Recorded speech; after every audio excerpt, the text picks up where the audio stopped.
Shalom, puji Tuhan, Bapak Ibu Saudara semuanya. Bagaimana kabarnya pada pagi hari yang indah ini?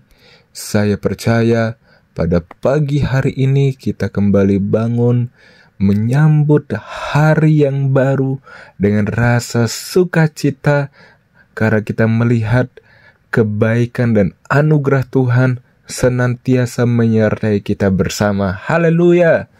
Pada pagi hari ini saya mengajak kita sama-sama kembali merenungkan satu kebenaran firman Tuhan tentang merendahkan diri di hadapan Tuhan. Kita akan sama-sama merenungkan kebenaran firman Tuhan ini dari kitab Mazmur pasal 74 sampai 76 serta dari kitab Roma pasal 9 ayat 16 sampai 33. Bapak Ibu Saudara semuanya, ketika kita merenungkan kedua bagian kitab ini, ada satu hal yang dapat menjadi berkat bagi kita, yang dimana kalau kita perhatikan di dalam Mazmur pasal 75, ayat yang ke-7 menuliskan, sebab bukan dari timur atau dari barat, dan bukan dari padang gurun datangnya peninggian itu. Di dalam kehidupan kita sehari-hari, mungkin kita seringkali diperhadapkan dengan berbagai tekanan untuk kita dapat mencapai sebuah kesuksesan, meraih pengakuan, dan mendapatkan penghormatan dari orang lain.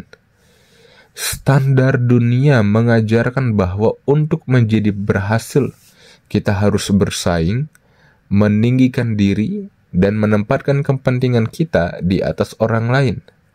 Namun, jika kita merenungkan firman Tuhan, kita akan menemukan bahwa prinsip di dalam kerajaan Allah sangat berbeda dengan cara dunia ini. Tuhan Yesus sebagai teladan utama kita memberikan sebuah ajaran yang penuh hikmat. Di dalam Matius pasal 23 ayat 11 dan 12, ia berkata, barang siapa yang mau menjadi yang terbesar di antara kamu, hendaklah ia menjadi pelayanmu. Dan barang siapa meninggikan diri, ia akan direndahkan. Dan barang siapa merendahkan diri, ia akan ditinggikan. Pernyataan ini perlu kita garis bawahi bahwa di hadapan Tuhan, kebesaran sejati tidak diukur dari sebuah kekuasaan atau status, namun dari sikap hati yang penuh dengan kerendahan hati dan kesediaan untuk melayani orang lain. Di dalam kitab Filipi pasal 2 ayat 3 dan 4, Rasul Paulus menekankan pentingnya sebuah kerendahan hati dalam setiap aspek kehidupan kita. Ia menulis, dengan tidak mencari kepentingan sendiri atau puji-pujian yang sia-sia. Sebaliknya, hendaklah dengan rendah hati yang seorang menganggap yang lain lebih utama daripada dirinya sendiri, dan janganlah tiap-tiap orang hanya memperhatikan kepentingannya sendiri, tetapi kepentingan orang lain juga. Di sini kita diajarkan untuk memandang orang lain sebagai yang lebih utama dan bukan sekadar memenuhi keinginan kita sendiri. Prinsip ini menuntun kita untuk hidup dengan rasa hormat dan kasih terhadap sesama, menempatkan kebutuhan mereka di atas kepentingan kita sendiri. Tuhan Yesus adalah contoh sempurna dari kerendahan hati ini. Di dalam Filipi pasal 2 ayat 5-8, kita membaca bagaimana ia, meskipun berada dalam rupa Allah, tidak menganggap kesetaraan dengan Allah itu sebagai milik yang harus dipertahankan. Sebaliknya, ia telah mengosongkan dirinya, mengambil rupa seorang hamba, dan menjadi sama dengan manusia. Bahkan lebih dari itu, di dalam keadaannya sebagai manusia, ia sangat merendahkan dirinya. Bahkan ia taat sampai mati. Bahkan sampai mati di kayu salib.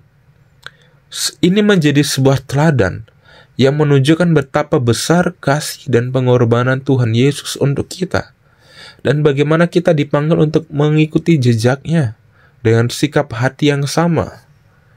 Dalam menghadapi berbagai kesulitan hidup, kita diingatkan bahwa segala sesuatu yang kita miliki, baik itu keberhasilan, kesempatan, atau bahkan penderitaan, semuanya itu berasal dari Tuhan. Di dalam Mazmur pasal 75 ayat yang ke-7 tadi, menegaskan bahwa peninggian atau penghormatan bukanlah sesuatu yang datang dari arah manapun di dunia ini, tetapi hanya dari Tuhan sendiri. Oleh karena itu, kita diajak untuk senantiasa merendahkan hati dan tidak menuntut pengakuan atau penghormatan dari orang lain, melainkan menempatkan semua harapan kita hanya kepada Tuhan. Mengapa demikian? Karena Tuhan mengetahui yang terbaik bagi kita, dan Dia bekerja dengan cara yang melebihi apapun yang dapat kita pahami. Bahkan, ketika kita merasa diperlakukan tidak adil atau dirugikan, Alkitab mengajarkan kita untuk menanggung ketidakadilan itu dengan sabar, seperti yang tertulis di dalam 1 Korintus pasal 6 ayat yang ke-7b. Mengapa kamu tidak suka menderita ketidakadilan? Mengapakah kamu tidak lebih suka dirugikan? Pernyataan ini mengajarkan kita untuk memiliki sikap hati yang rela mengalah demi kebaikan dan keharmonisan, dengan keyakinan bahwa Tuhan akan membalas ketidakadilan pada waktunya. Akhirnya, kita diajak untuk meneladani sikap Rasul Paulus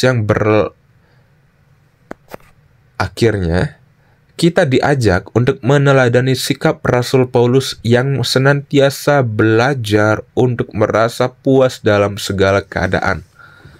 Apapun situasi kita saat ini, baik itu keberhasilan atau mungkin tantangan, kita diingatkan untuk bersyukur dan mempercayakan hidup kita kepada Tuhan, sebagaimana yang dijanjikan di dalam 1 Petrus pasal 5 ayat yang ke-6. Karena itu rendahkanlah dirimu di bawah tangan Tuhan yang kuat, supaya kamu ditinggikannya pada waktunya. Biarlah kita terus berpegang pada janji Tuhan ini, dan mengingat bahwa segala sesuatu yang kita alami adalah bagian dari rencana Tuhan yang sempurna untuk kebaikan kita. Marilah kita selalu bersyukur kepada Tuhan, karena Dia senantiasa bekerja dengan cara yang luar biasa. Haleluya! Tuhan Yesus memberkati kita semuanya, dan kiranya kita senantiasa diberi kekuatan untuk hidup dalam kerendahan hati dan kasih, serta meneladani Kristus di dalam segala hal. Tuhan Yesus memberkati kita semuanya. Shalom.